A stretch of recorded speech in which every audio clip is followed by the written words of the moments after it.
Hey guys, welcome back. H-Lock here for another Friday leak.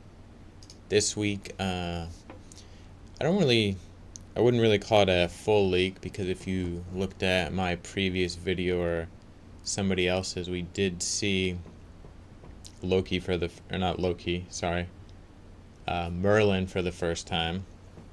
The reason I said Loki is because it is supposed to be Merlin, but so I have these pictures here of Gustav Skarsgård, I believe is his name.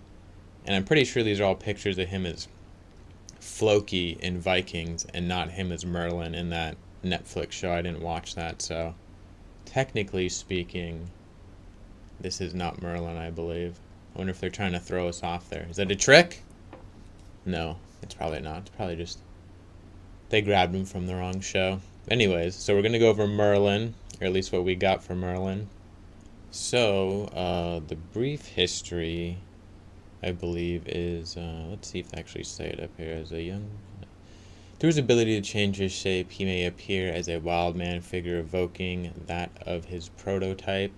Blah blah. Civilized man, any age, including as a very young or old, even as a talking animal. His geises can be highly deformed. Am I saying that word right? I don't even know what it is. Deformed and animalistic, even when Merlin is presenting as a human or humanoid being. Okay. So, I believe the history, let's see if they show it around here. He is the son of a princess and supposedly oh yeah, it is an incubus. Okay, I got that right. Alright, so he's the son of a princess and incubus that came to her in her dream or something along those lines. Either way, not fully human. So that's what they have thought. Ooh, that's cool. If they had I wonder why they would have him on a mount as far as what that would do in the game, or if it's just part of the character model and doesn't affect that, but an ethereal type horse, that's cool. But yeah, here we see the images of him. What is that one? A little too blurry. I did think this was interesting too, the mage archetype / others. You know, what are they thinking for the others? Is that D4? Yeah, that's D4, so that's the druid there. That looks kind of druid-like as well. Assassin's Creed Valhalla. I think there was another Assassin's Creed right there, yeah. That's obviously more evocative of a barbarian, but still wildman. Or a wild man, you know. Well, here we go, some raid stuff. Grand Oak Podrick, I think is how you say it. Don't know who that is.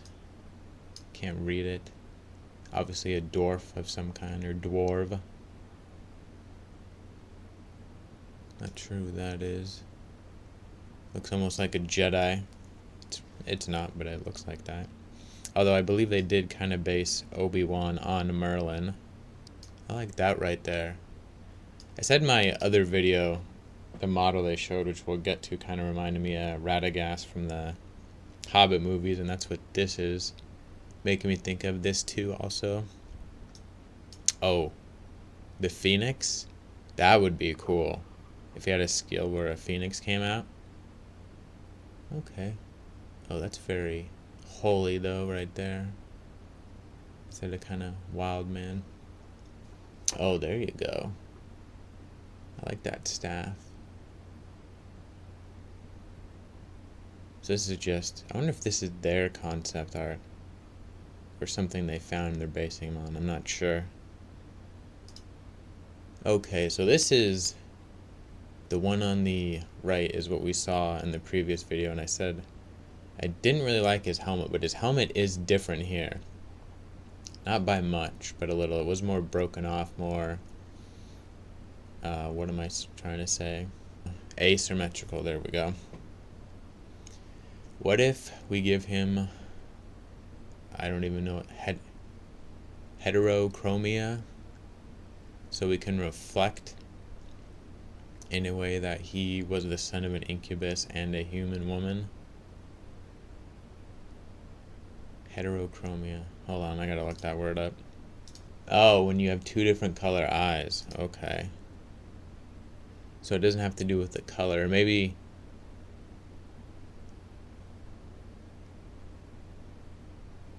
Yeah, you can see some blue and, I don't know, brown or something maybe.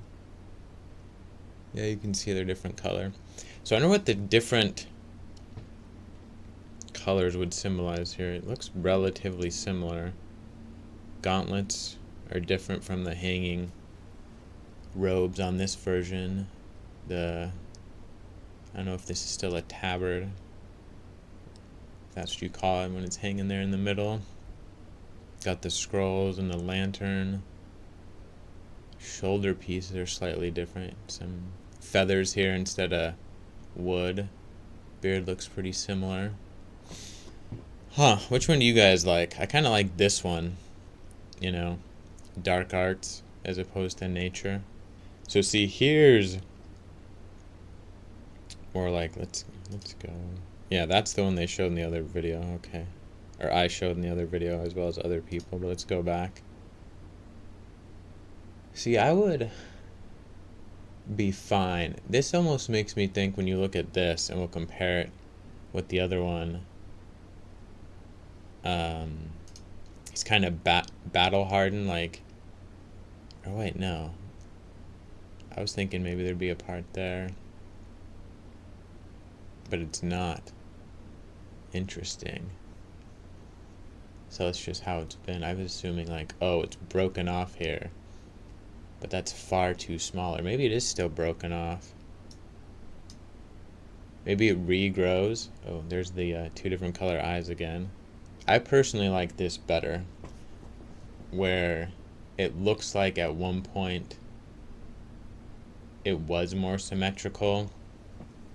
And then possibly through battle it was damaged, or just over time, you know, kind of showing he's been around for a long time, since they're going to go with the theme that he can change shapes, and he's part incubus. I don't know if they're immortal or how that works, but obviously a longer life than a human.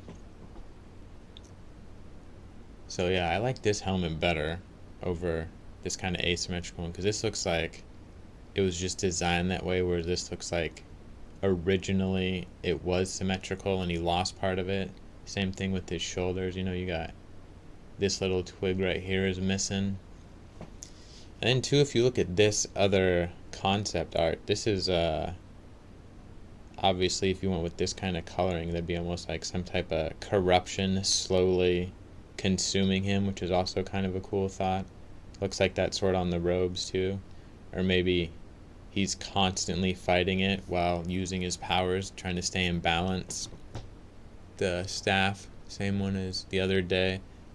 The toad or frog is a little bit different, but overall looks pretty similar. Also, you gotta imagine it with color.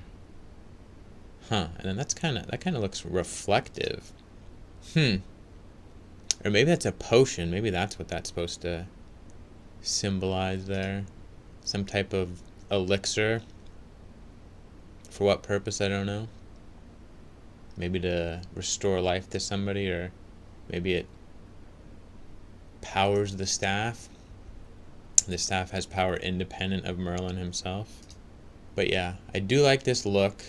Not a fan of the helmet. And you see too this twig here. Although, you know, if we think back to what I said here, kind of fighting corruption, that could be kind of what this is here. Because you look, it's not just wood, and you look at the coloring here and here, and then some type of webbing in between. It could be kind of overgrowth of some type of corruption coming out of him that he's fighting off or trying to fight off. Oh, that's the back. I see. So we'll have something sort of similar in the back, and that's a side view. I think that's the last picture. Oh, no. Oh, yeah, this one.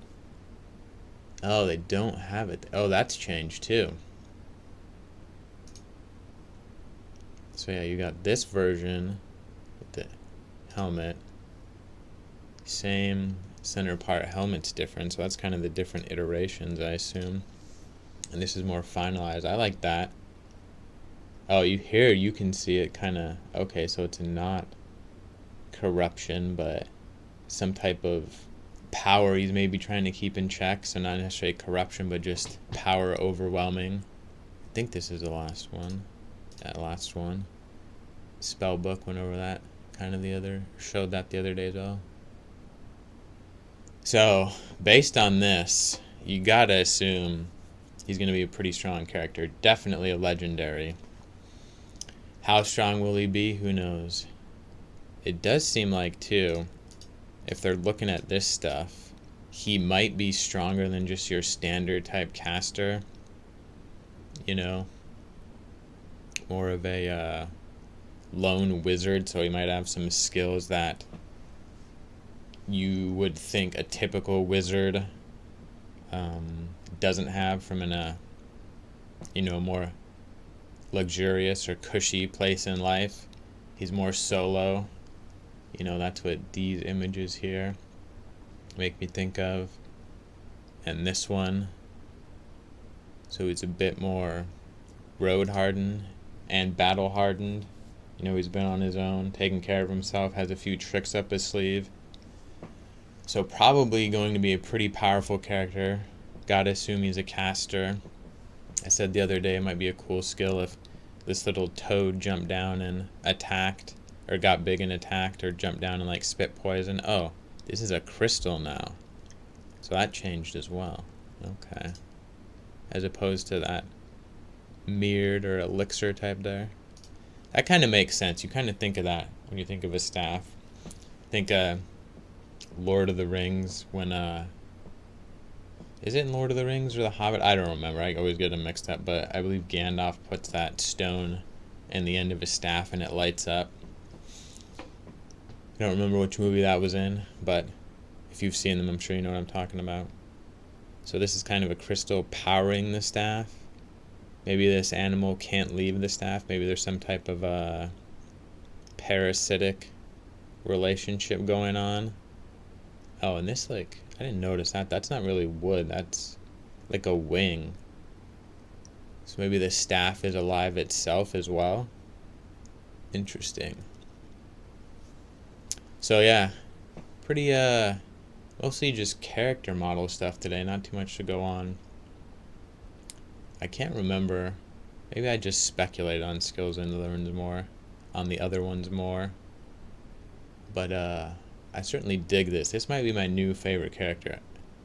It was Anubis. He looked pretty great. And granted, this is just concept art, but this might be my new favorite character. I can't really think of too many gacha games that have Merlin in it. There was King Arthur Legends Rise. Obviously, a game based on the Legend of King Arthur will have it. But who knows what's going on with that game. It appears to be dead in the water, so hopefully Fateless can beat them to market with Godforge. And even if they can't, I will definitely be trying Godforge anyways, because I know, or I shouldn't say I know, I'm familiar with a lot of the content creators involved, so I assume, based on them making the game, it'll be much more polished as far as gameplay and how you want it to be, as opposed to first-time developers or developers who really don't play that much, because you gotta remember how many people who are part of Fateless started off as content creators playing Raid. Anyways, kind of rambled on long enough. Let me know what you guys think down below. Powerful mage, looks good. I'm into it. Hope you feel the same. See you guys later.